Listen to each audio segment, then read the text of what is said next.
তো বন্ধুরা এই ভিডিওতে আমি দেখিয়ে দেবো আপনার যে জায়গা অর্থাৎ দাগ নম্বর অনুযায়ী বা খতিয়ান নম্বর অনুযায়ী আপনার যে জায়গা কেমন দেখতে হয়, অর্থাৎ চৌকাকৃতি না গোলাকৃতি না রেক্ট্যাঙ্গেল হয়, তো সেই জায়গার যে আকৃতিটা কেমন হয় ম্যাপের আকারে, তো সেটা আমি স্টেপ বাই স্টেপ দেখে দিচ্ছি। আপনার হাতে থাকা মোবাইল ফোন দিয়েই আপনি এটা দেখতে পারেন।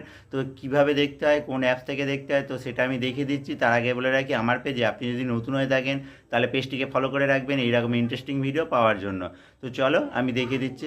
তো বন্ধুরা চলে আসলাম আমার মোবাইল ফোনের হোম স্ক্রিনে। এখান থেকে যে একটা সফটওয়্যার ওপেন করতে হবে, তো সেই সফটওয়্যারটা আপনারা প্লে স্টোর থেকে ডাউনলোড করে নিতে পারেন।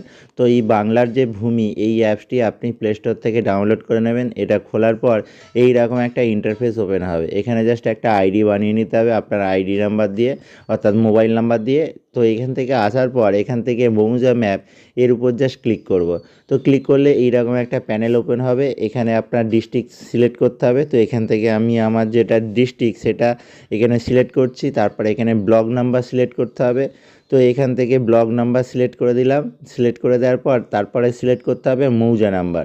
তো এই যে মৌজা নাম্বার, এখান থেকে আপনারা কোন মৌজা সেইটা এখানে সিলেক্ট করতে হবে।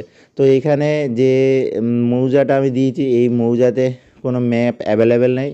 তো এখান থেকে আমি এটা দেবো। দেওয়ার পর জাস্ট ওপেন করব। ওপেন করার পর সিট 1, সিট 2, সিট 3 এইরকম করে ম্যাপ অ্যাভেলেবেল আছে। তো এখান থেকে কি করতে হবে, সিট 1-এ ক্লিক করব।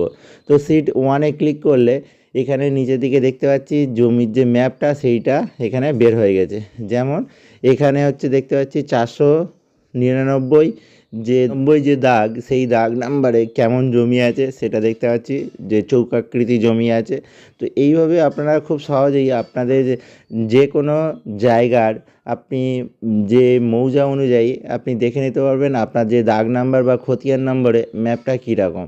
তো এই ছিল আজকে টিউটোরিয়ালটা।